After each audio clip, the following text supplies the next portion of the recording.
সব বাধা কাটিয়ে অবশেষে যুক্তরাষ্ট্রে পৌঁছে বিশ্বকাপের প্রস্তুতি নিচ্ছে ইরান জাতীয় ফুটবল দল।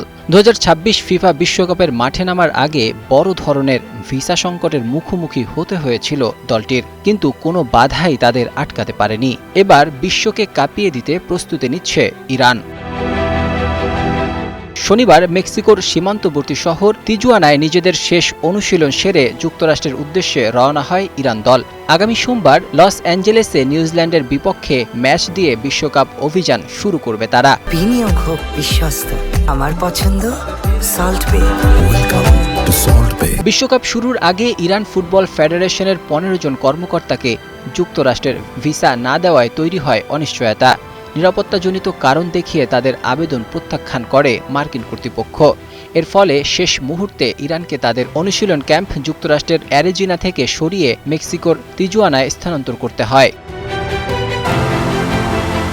যদিও খেলোয়াড়রা প্রথম ম্যাচের প্রায় 10 দিন আগে যুক্তরাষ্ট্রের ভিসা পান, তবুও এই ঘটনা 2026 বিশ্বকাপ আয়োজন নিয়ে নানা প্রশ্নের জন্ম দিয়েছে। কারণ ইতিহাসের সবচেয়ে বড় এই বিশ্বকাপ যৌথভাবে আয়োজন করেছে যুক্তরাষ্ট্র, কানাডা ও মেক্সিকো।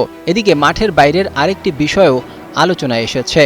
ইরান ফুটবল ফেডারেশনের সভাপতি মাহদি তাজ প্রস্তুতি পর্বে একটি বিশেষ ব্যাজ পরে উপস্থিত হন। মিনাব 168 নামের এই ব্যাজের পেছনের গল্প জানিয়ে তিনি বলেন, মিনাব শহরের একটি প্রাথমিক বিদ্যালয়ে ভয়াবহ হামলায় 168 জন শিশু নিহত হয়েছিল।